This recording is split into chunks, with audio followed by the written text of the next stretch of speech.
Okay, let us continue. Maybe this should be able to finish the book, I think. Interlude. Demon Lord. Mysterious monster that revived itself even though I was sure I killed it. The panic of being backed into a corner by a creature that should have been much weaker than I am. And then I awakened from my nap with a start. Dozing off in a carriage as we march toward the elf village is a pretty nice luxury if I do say so myself. Though it's not exactly a typical carriage. To be clear, I'm riding in a basket on the back of a giant spider. My steed of choice is an arch terratect. Riding around on a monster as powerful as a dragon is yet another perk of being me. Thanks to this thing, none of the soldiers tried to approach me. In fact, they couldn't even if they tried. Demons may have higher stats than humans, but they still know better than to casually approach a dragon-class monster for no good reason. I'm sure they wouldn't want to, even if they had one. So I get to enjoy a comfortable journey without being bothered by the outside world. Little Miss White is in the carriage with me, but as long as I don't speak to her, she's not going to say a word. It's nice and quiet. I am curious. We know that former body brain went into the Demon Lord, so I wonder if it did any damage over this time period, because that was when the others were still babies. Maybe. Who knows? I peer at White's face directly across from me. Her eyes are closed, and she's sitting perfectly still. Since she has her eyes closed most of the time, I can't tell if she's sleeping or not. She could probably fall asleep standing up, and no one would even notice, I think, absently. She might look fragile, but she's strong enough to kill a hero without breaking a sweat. You can't judge people by their appearances. Well, I guess you could say the same thing about me. I wonder if all these pointless thoughts mean I'm actually nervous for once. We've finally arrived, after all. Looking out the window, I see a truly ridiculous amount of trees and plants. This is the Great Garam Forest, the home of the elves. My army has been marching through it for a while. Our goal, of course, is the elf village. The Imperial army has already arrived there. They're at a standstill right now because of the barrier that protects the village, but soon that barrier will be gone. And then the Imperial army will attack the elf village. After that, we can take our sweet time showing up. Once the elves have lost their precious barrier and are flying into a panic as the Imperial army attacks them, we'll slide in from the side and greet them with a finishing blow. As I imagine it, my lips automatically curl into a smile. We finally made it. My long-time wish is going to be fulfilled. My wish to exterminate the elves once and for all is. Now I can get revenge on them for all the sneaking around they've been doing behind the scenes since forever ago.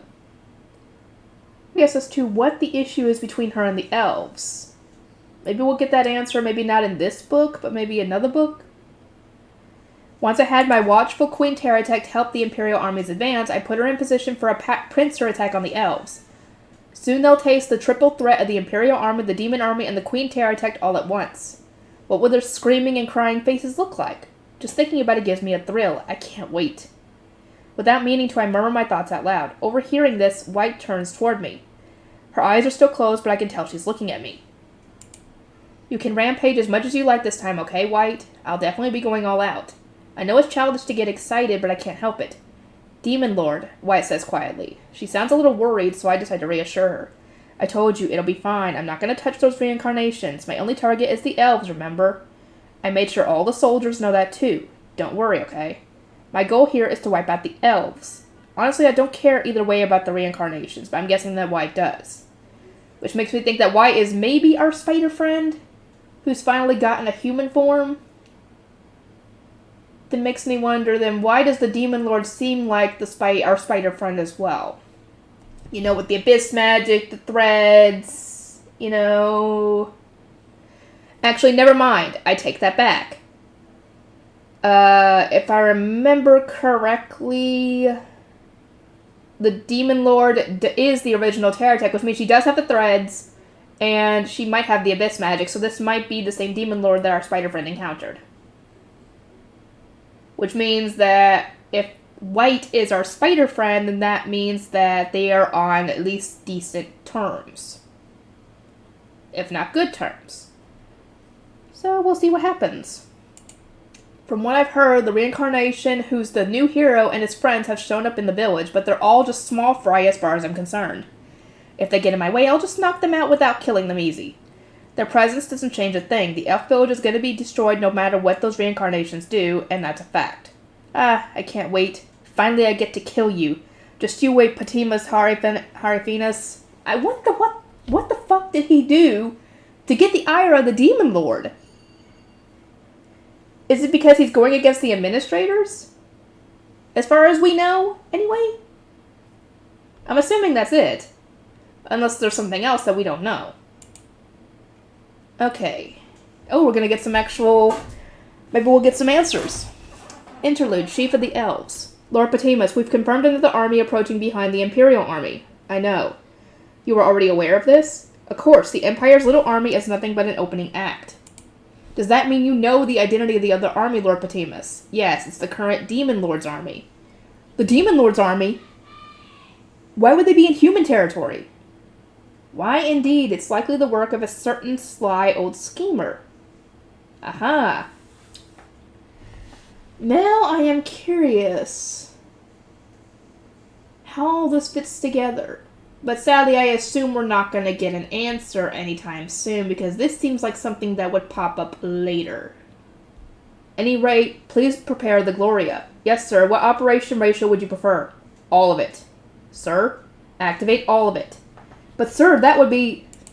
If they're attacking us with all their strength, it's only polite to give them an equal reception. We must not hold anything back. We shall intercept them all, intercept them with the full strength of the elves. You do not think this is excessive? I think it will be just enough. Shall we deploy the Gloria behind the General Elf Defense Force then? Indeed. What about the hero and the other reincarnations? Let them do as they please. Now that things have come this far, I have no further use for them. It is no business of mine where they choose to die. Oh, so your daughter's not going to like that. I guess he doesn't really care about his daughter, but still. I'll relay your commands to the defense force then. Please do. It's about time to settle the grudge between that creature and me. It'll be foolish of me to miss this chance now that she's come right to my doorstep. Exterminate them without allowing any chance for escape. Yes, sir. Understood. Come then, you foolish girl who drew the unfortunate lot of Demon Lord. Please... Perhaps death will prove that you were mistaken in assuming that someone who can only watch in silence as everything they have rots away will be able to challenge the likes of me. I'm willing to bet that the reason Patimus was able to survive the decapitation was because he's got the immortality skill. That's the only way you'd be able to do that, in my opinion. Unless there's another skill that allows that. I don't know. Chapter, First Encounter. After defeating Mother, I've been wandering around outside while avoiding the Demon Lord. I've eliminated most of Mother's spider army in the Great Elroy Labyrinth. All that remains now is the Demon Lord and her 4 puppet spiders. She seems to have judged it too dangerous to let the puppet spiders act on their own. Instead, she's keeping them with her. Thanks to that, she has to match her speed to the puppet spiders, making it harder for her to catch up to me. In fact, it seems like I've lost her. I've expanded my range wide enough that there's not much she can do. I keep moving further and further away from the Demon Lord, and now I've started traveling on a main road. I've been avoiding any human roads, villages, towns, and the like to try to keep them from being spotted, but there must be a city close by or something. There are so many roads around now that I can't avoid them anymore. I'm just traveling along one of the roads while trying to keep away from human eyes. If I keep traveling this way, I feel like I'm going to run into a big town or something, but my only other option is to travel in the direction of the Demon Lord, and that's a no good. My only choice is to resign myself to the possibility of being spotted in order to keep traveling further away from the Demon Lord. Luckily, there hasn't been much traffic. Let me travel without being seen by humans for a while, but it looks like I've hit the limit on that. There's a carriage up ahead. I finally crossed paths with some humans, unfortunately. Also, not that this matters, but regular old horses are drawing along the carriage. Since this is a fantasy world and all, I wouldn't have been surprised to see worms or something, but this is so ordinary that it's almost a letdown. Worms I don't think will be domesticated. I can understand the wanting for fantasy, style horses or whatever, but I guess old horses would be fine. Anyway, as I peek curiously at the carriage, I notice that something seems off. What are you guys up to? Oh, I see. A robbery. They're being attacked, huh? I knew I'd run into humans sooner or later, but I never would have guessed that my first encounter would be the scene of a fight with some robbers. Some escort-looking people are fighting the robber-looking guys. There are 4 escorts and 6 robbers. In my opinion, both sides seem to be evenly matched. But if we're going strictly off numbers, then the robbers have the advantage. Oh, one of the guards went down. What's my plan here? I don't really want to get involved. I'm trying to avoid being seen, especially if I want to keep off the Demon Lord's radar. Still, if I just ignore people being attacked right before my eyes, I'm gonna feel bad about it later. I'm not trying to be an ally of justice or whatever, it's just a matter of not ruining my mood. I guess maybe I still have a little bit of my basic moral compass from my previous life. At the same time, though, my heart says the whole thing seems like a pain. Like, why should I have to save some stupid humans anyway? Not to mention, even if I save them, I'm still technically a monster. What if I rescue them and they turn around to try to attack me? I mean, I'm not going to let it slide if they pull something like that, but I'm pretty sure they would defeat the purpose of me rescuing them in the first place. Maybe I should just wait till all the carriage people get killed and then go in and kill the thieves? Like, I'm definitely going to kill those guys anyway. Humans give a ton of EXP after all. I don't want to go around massacring civilians or anything, but it'd be a waste to ignore people like robbers, who I totally can get away with killing, right? I get lots of XP, I'm more than happy. Civilians don't like to deal with the robbers anymore, now they're happy. See, aside from the robbers getting killed, everybody's happy. Those robbers are definitely going down, and then down the hatch and into my belly.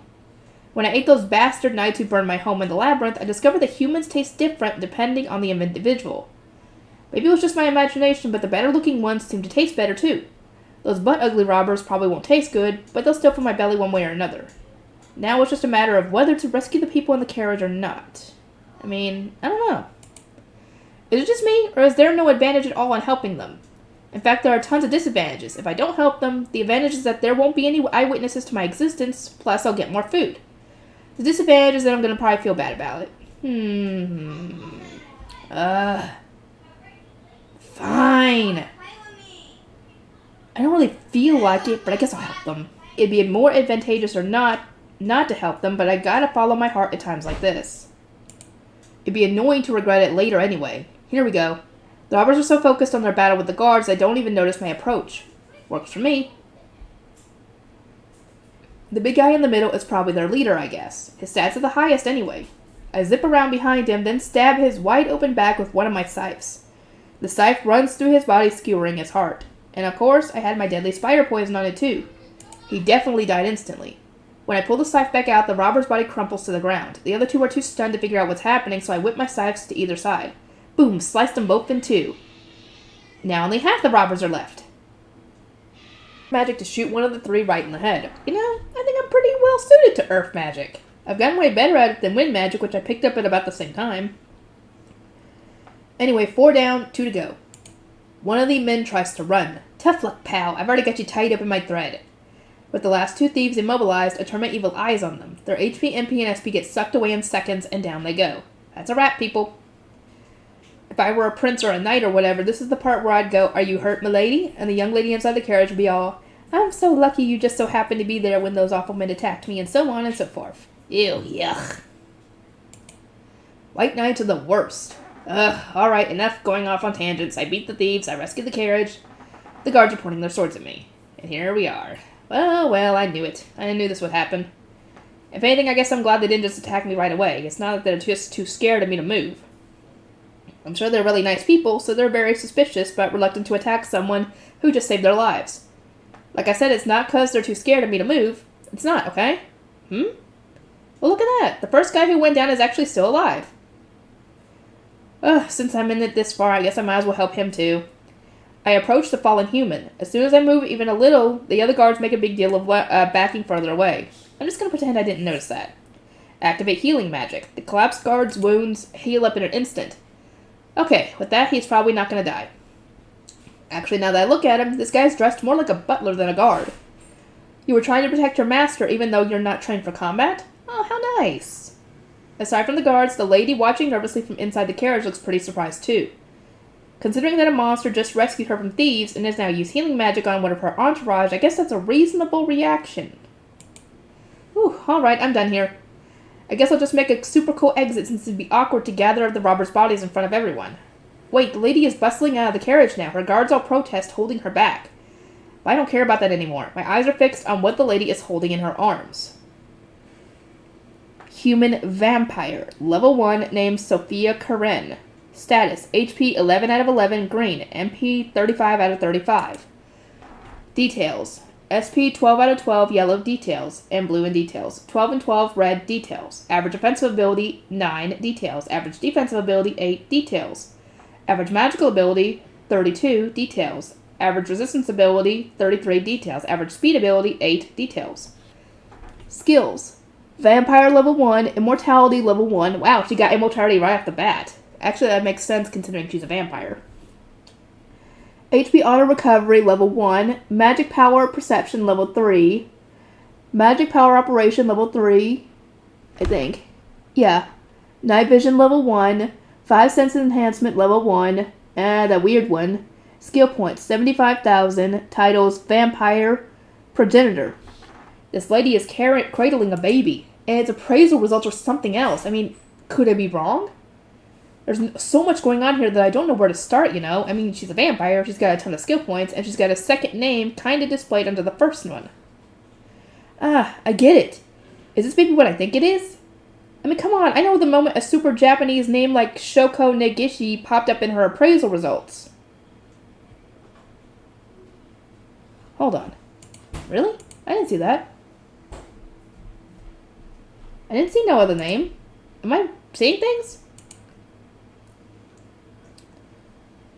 This child is a reincarnation, just like me. And that was the day I first met a fellow reincarnation in this world. Timeline Kingdom History. Year 798. Renzant becomes the youngest head court mage of the Renzant Empire in history. Or Ronan, sorry. Year 801. Macy's the hero is killed in battle at Fort Kasorian. Derez Mig is appointed as the new hero. Year 805. Derez Meg the hero defeats Demon Lord Atomos. Year 804. Derez Meg the hero disappears. Year 807. Sword King Lagar abdicates the throne of the Renzant Empire and disappears. Largus becomes the new Sword King. Ronan becomes his advisor. Year 829. Sirius becomes king of Anale Kingdom. Year 832. The first prince of Anale Kingdom, Sal's, is born to the true queen. Year 833. The first princess of Anale Kingdom, Laeracia, is born to the king's first concubine. Year 834. The second prince of Anale Kingdom, Julius, is born to the king's third concubine. Year 837. The third prince of Anale Kingdom, Leston, is born to the king's second concubine. Year 840. The second prince, Julius, becomes the hero. So Julius was born at 834, so he became a hero at 6 years old. The previous hero, Derezmig, is thus assumed dead. An unusual young Terratect individual is sighted in the Great Emerald Labyrinth. A worm egg and spider thread are collected from its nest and presented to the royal family. Increase in demon activity. Year 841. The fourth prince of Anale Kingdom, Schlain, is born to the king's third concubine. Okay. So year 841, hold on. Year 840 is when our spider friend is born. So apparently it's like a 6-month difference. Schlain is born to the king's third concubine. The second princess of Anale Kingdom, Surazia, is born to the true queen. So that's Sue. The first child of Duke Annibald, Carnatia, is born. The first prince of the Renzant Empire, Hugo, is born. The king's third concubine passes away. The Empire army, led by Ronan, encounters the Nightmare of the Labyrinth in the Great Emerald Labyrinth. The Nightmare of the Labyrinth and a Queen Terratect emerge from the Great Emerald Labyrinth. Ronan temporarily disappears. Year 842. The Nightmare of the Labyrinth appears in Seriella. Seriella and Oates and regions go to war. The Empire and the followers of the World of God support Oates. Julius the hero battles the Nightmare of the Labyrinth and escapes with his life thanks to Ronan's rescue. Julius the hero temporarily becomes Ronan's pupil. So wait, hold on. Julius had encountered the Nightmare of the Labyrinth hold on. What year was that? 842. He was 8 years old! Only 2 years after becoming the hero. Damn! Poor kid. Kidnapping and slave trading occur successfully in various locations. Year 843, the Nightmare's vestiges are identified in the Great Emerald Labyrinth. Year 844, the first princess, Laeracia, marries the first prince of the Terrascent Kingdom and studies abroad there. Year 845, the Sword Demon appears in the Empire. Sword Demon. I wonder what that is. Ronan successfully drives the Sword Demon away. Year 846. The Word of God religion exposes a large-scale human trafficking organization. As a result of this incident, Julius the hero adds Jeskin and Hawken to his party. Year 847. Schlain, Silesia, and Carnatia undergo the appraisal ceremony. Excuse me. Year 848. Faerun hatches from the earthworm egg. Year 850. Patimus, the chief of the elves, visits the kingdom as a friendship ambassador. Patimus' daughter, Philemus, studies abroad in the kingdom. Julius the hero is caught in a demon trap and attacked but managed to escape. Year 851. Schlain, Silesia, Carnatia, and Philemus enter the Royal Academy. The Empire Prince Hugo and the future Saint Urine make contact with them. Julius the hero defeats one nightmare's vestige in the Great Elro Labyrinth. Prince Hugo attempts to assassinate Schlain. An earthworm attacks the Royal Academy. Year 856. The Great Human-Demon War begins. Julius the hero is killed in battle. Okay, hold on. 856.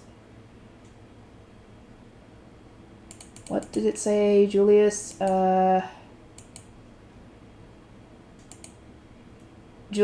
was born 834, and he died